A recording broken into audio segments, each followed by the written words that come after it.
Hello, Bacha Party, chapter number 16 and topic number 2 of the chapter Sustainable Management of Resources, subject Science, Standard 10. And now what are the natural resources? It was made very much clear in the previous video that natural resources are those precious gifts which have been gifted to us by our nature, by our Mother Earth. For example, forest, wildlife, water, pure air, coal, petroleum and what not minerals में भी considered as the natural resources. ये हमने नहीं बनाया है, ये पुराने जमाने में, अगर भिड़े की बात में कर तो माधवी हमारे जमाने की बात है ये उसके जमाने से बना, ये सालों से सदियों से है और हमको इसको कंजर्व रखना चाहिए, इसको मेंटेन करना है, इसको बस दोहन नहीं कर लेना है, इसका हमें एक्सप्लॉयटेशन नहीं करना है, इसका ओवर एक्सप्लॉयटेशन नहीं करना है, इसको हमें इस प्रकार से कंजर्व करना है कि अगली पीढ़ियां भी देखे कि हाँ ये सब कोलसा है। अदरवाइज वो यही कहे कि अच्छा ऐसा कोलसा होता था, अच्छा हमारे दादा परदादा इसको जला के बिजली उत्पन्न करते थे, फिर ऐसा होगा। तो उससे अच्छा है कि वी कंजर्व द फॉरेस्ट। हो सकता है कि अभी हम जू में देखने जाते हैं शेर को, लायन को, सासन गिर में देखने जाते हैं गुजरात में, फिर पुतले में देखना पड़े दिस इज द लायन, वो ऐसा होता था वैसा होता था। Actually they are the wildlife and we'll have to conserve them. A question of GK, आपको पता है भारत में lions कितने हैं, भारत में टाइगर्स कितने हैं, and which is the national which is the national animal of India? Find it out and write it in the comment. Okay, so now what are the natural resources? So forest, wildlife, water, pure air, coal, petroleum, minerals and whatnot, everything which we utilize for our profit, they all are our natural resources. So, like Gandhiji's talisman, हमारे text book में पहले page में लिखा रहता है टेलिस्मैन of Gandhi ji. आप लोगों ने पढ़ा है क्या? हम लोगों को तो नवोदय में बहुत पढ़ाया गया, हमारे टीचर्स पढ़ाते थे, पढ़ो गांधी जी क्या कहते थे, गांधी जी का मंत्र क्या था, पढ़ो, फिर नीचे लिखना कमेंट में कि गांधी जी का टेलिस्मैन का मतलब होता है मंत्र, TALISMAN। सभी नवोदय वालों को इसका मतलब बिल्कुल पता ही होगा। तो गांधी जी का टेलिस्मैन की तरह एनसीईआरटी के हर दूसरे पेज पर मेरे ख्याल से लिखा रहता है, एनसीईआरटी की टेक्स्ट बुक्स में 5 R's to save the environment. They are refuse, reduce, reuse, repurpose and recycle. All of them are very much clear from the name itself, but yet we will just talk about it in little detail. Now what is refuse? कोई दुकान वाला बोले भाई साहब मेरे दुकान पे आओ, मैं आपको पॉलीथीन बैग में सब कुछ अच्छी तरह से पैक करके दूंगा।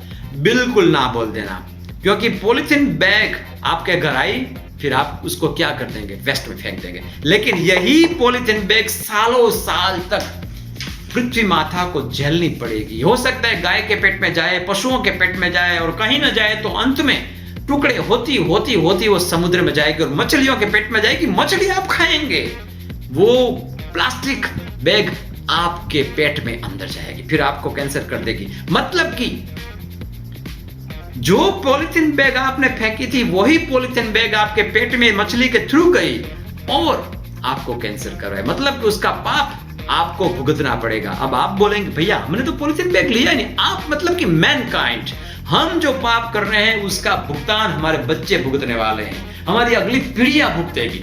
तो हमें क्या करना चाहिए? We should refuse taking polythene bags, disposable glass, disposable cups, disposable plates, etc. हमें अपनी थैली खुद लेके जानी चाहिए। हमें जहां तक संभव हो ग्लास की प्लेट में या सिरामिक की प्लेट वगैरह जो होती है उसमें चाय पानी वगैरह लेना चाहिए। मेटल के बर्तन में खाना चाहिए, वो एक्चुअली हमारे स्वास्थ्य के लिए भी अच्छा है, right? So we should refuse this type of the products. Now we should reduce, now what we should reduce the use of our precious natural resources as good as possible. For example, if you are no more using water, its taps should be closed.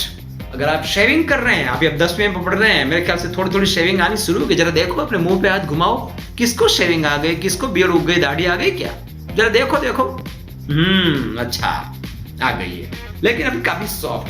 तो अभी आप shaving कर रहे हैं, नीचे नल चालू है, अरे भैया बंद करने में कितनी देर लगती, सिर्फ इतनी ही लगती है। बाहर जा रहे हैं, लैंप चालू है, लाइट चालू है, फैन चालू है, अभी मैं गया अभी आया मम्मी, अभी इतनी टाइम में तो वो कितना कोलसा थर्मल पावर प्लांट में जल जाएगा पता है कुछ? कभी सोचो, इतना कोलसा वहां पर जल जाएगा तुम्हारी इस 1 मिनट के लिए, उससे अच्छा सिर्फ ऐसे टक करके चला जा। Conserve electricity conserve is electricity produced. खाना भी नेचुरल रिसोर्स है, वो काफी प्रेशियस रिसोर्स है। पता है, आप लोग थोड़ा थोड़ा अगर मानो कि बिगाड़ते हैं, नवोदय में तो हम लोगों को ये काफी अच्छी सीख दी जाती थी, नेवर वेस्ट वाटर। वो हमारे never waste water, never waste, Navodaya में तो हमें तो अच्छी तरह से सीख दी जाती थी, never waste water, never waste electricity, never waste food. क्योंकि हम अगर इतना खाना बिगाड़ते हैं, एक स्कूल में अगर 300 बच्चे हैं तो एक पूरा इतना खाना वेस्टेज जाएगा। हो सकता है वो पूरे परिवार का, मतलब कि 5 या 10 लोगों के परिवार का पेट भरने का करने के इक्विवेलेंट हो। देखो बीच में जो फोटोग्राफ है, कैसी हालत है हमारे देश में। खाना काफी लोगों को 2 टाइम नसीब नहीं होता। जरा सोचिए, अगर हम उन लोगों की जगह होते, आज नसीब अच्छे हैं कि हम लोग अच्छी स्कूल में पढ़ते हैं, हमारे पेरेंट्स हमारे लिए 2 वक्त का खाना जुटा रहे हैं, लेकिन अगर सोचो हम इस बच्चे की जगह होते, हमारी क्या थिंकिंग होती। सो मेरे कहने का मतलब यह है बच्चों, we should avoid wasting, we should reduce our precious resources use.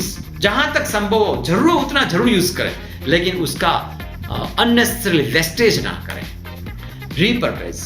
Repurpose means अगर किसी आइटम का यूज पूरा हो गया तो अब उसको दूसरे पर्पस के लिए यूज करो। फॉर एग्जाम्पल, पानी की बोतल या कोल्ड ड्रिंक्स की बोतल। वैसे तो मैं अगर मानूं अपनी थिंकिंग का हूं तो कोल्ड ड्रिंक पीना ही नहीं चाहिए। क्यों? क्योंकि वो एक प्रकार से एसिडिक होता है। उससे टॉयलेट अगर कभी साफ करके देखोगे तो आपको पता चलेगा कि उससे टॉयलेट भी क्लीन हो जाएगा, इतना उसका पीएच है।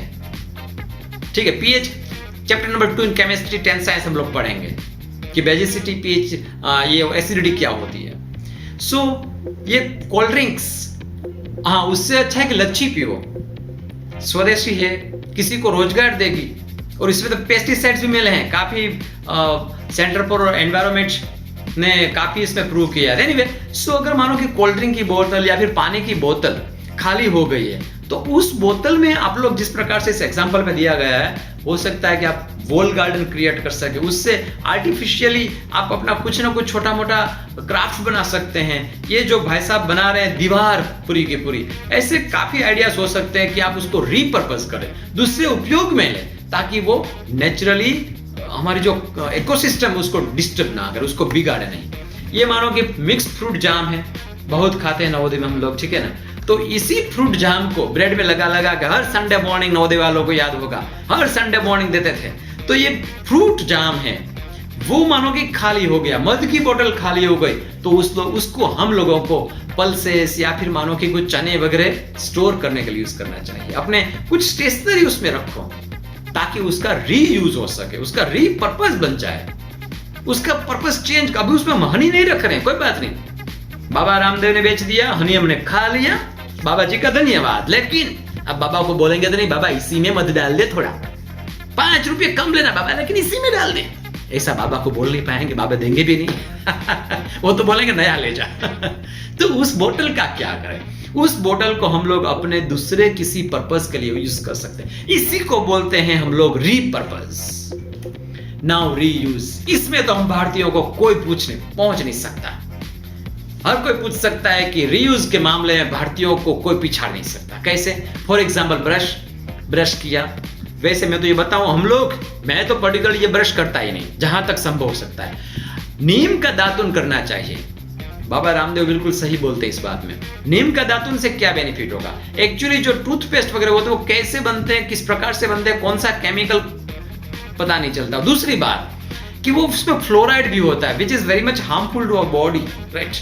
तो उस फ्लोराइड वाले टूथपेस्ट से तो अच्छा है कि हम लोग नीम का दंत मंजन करें, नीम के दातुन से दांत साफ करें। अच्छे हैं, देखिए इतने बुरे भी नहीं है, हो सकता है इतने वाइट ना हो, लेकिन फिर भी अच्छे हैं, कम से कम कोई बदबू नहीं आए, ये अच्छा है। चलिए, सो नीम का दातुन करना चाहिए। लेकिन अगर मानो कि टूथपेस्ट की बात करें, ये टूथब्रश की बात करें, तो टूथब्रश में भैया हम लोग भारतीय लोग ब्रश करने के बाद उसके जो मतलब ब्रिसल्स होते हैं, मानो कि वो काफी गिर गए हैं, तो उसको हम लोग हेयर डाई में यूज करते हैं। पर्पस नंबर 2, इसका रीयूज हो गया। अब उसके बाद उसके सारे के सारे ब्रिसल्स निकल गए। अब हैक भी नहीं बच्चा, बिल्कुल टकला हो गया है वो। तो उसका आप यूज क्या करते हैं? ये जो हमारा पायजामा होता है भैया, इधर का ये पायजामा मैं नहीं दिखा पाया आप लोगों को, एक भी गूगल में एक भी फिगर भी ना मिली पायजामे वाली।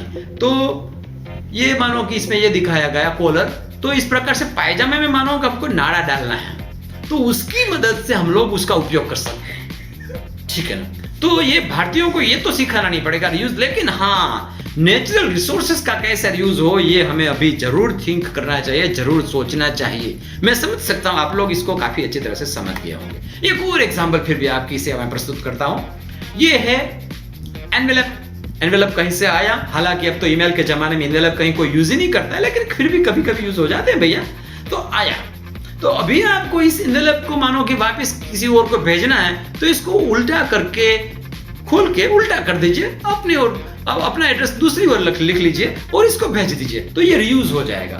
पेपर को अगर एक बार ही आप मतलब टाइप करते हैं फ्रंट साइड, उसकी जगह दोनों साइड टाइप करो। 2 साइड प्रिंटिंग हमें यूज करना चाहिए, तो इससे maximum utilization of the resources हो सकता है। We should think it. क्यों, क्या सोचते हैं आप लोग? रिसाइकल का मतलब है जो भी मानो कि हम लोगों ने यूज किया, लास्ट में ये ब्रश का हमने फॉर एग्जांपल यूज लिया, ब्रश किया, ये डाई किया, फिर पाजामे का नाड़ा डाला और जो भी यूज किया हो, लेकिन उसको बाद में रिसाइकल करने के लिए भेज दो। कहाँ? बस्ती वाला आएगा, उसको दो, वो क्या करेगा, वो सारी का सारा मटेरियल लेगा, फिर उसको रिसाइकल करने वाले को दे देगा।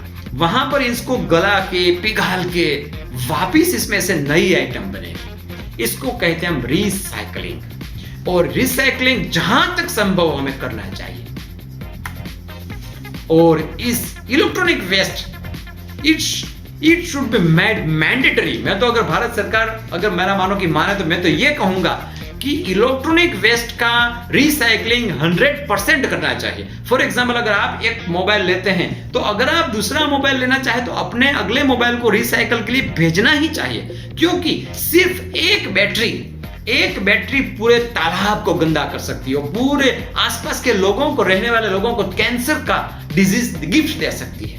सोचिए, सिर्फ हमारी नासमझी से, सिर्फ हमारी गैर जिम्मेदाराना रवैये से, एक हमारे गैर जिम्मेदाराना रवैये से पूरा का पूरा शहर का तालाब बिगड़ सकता है, उसकी मछलियां बीमार पड़ सकती है। वो तो बेचारी बाहर निकल के नहीं बोलेगी, ए भैया इधर बैटरी मत डाल, मैं बीमार पड़ जाऊंगी। लेकिन एक जिम्मेवार नागरिक के होने के नाते हमें सोचना चाहिए, और हम नहीं सोचेंगे तो अल्टीमेटली उसका पाप कैंसर के रूप में हमें भुगतना पड़ेगा।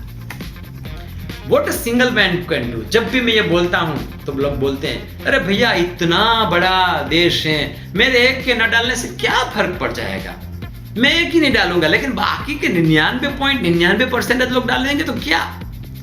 ये हमें कभी नहीं सोचना चाहिए। मैं ये समझता हूं कि 99.99 लोगों को ये सोचना चाहिए कि what a single man can do everything। अगर यही गांधी जी बोलते कि भैया मैं अकेला क्या कर लेता, तो शायद हमें आजादी कभी नहीं मिली होती, है कि नहीं। सो ये हमें नहीं सोचना चाहिए कि what a single man can do. हमें ये सोचना चाहिए कि single man can start the intervention, single man can start the revolution, single man can start a new journey, single man can motivate the millions. और हमें अपनी जिम्मेदारी निभाते हुए उसका रिसाइकलिंग करना चाहिए। Now, why do we need to manage or conserve resources? Because it's not unlimited like mobile data। ये आपको 5 GB अनलिमिटेड है, ऐसा नहीं है। They are limited।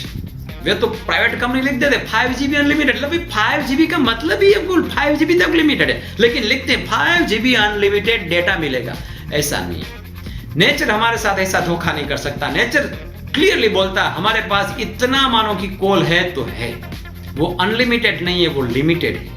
We should conserve it for next generation। Otherwise Bhide की तरह बोलना पड़ेगा, माधवी हमारे जमाने में ऐसा कोल हुआ करता था।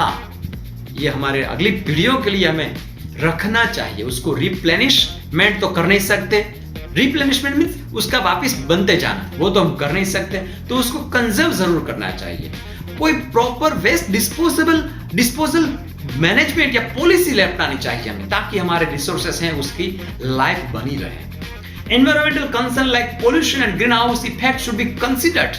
क्योंकि अगर हम नेचुरल रिसोर्सेज को इसी तरह हम एक्सप्लॉइट करते रहेंगे, it will be very much difficult to tackle pollution and greenhouse effect, and ultimately we will be not able to check the melting of glaciers at the tips of the Arctic and Antarctic oceans.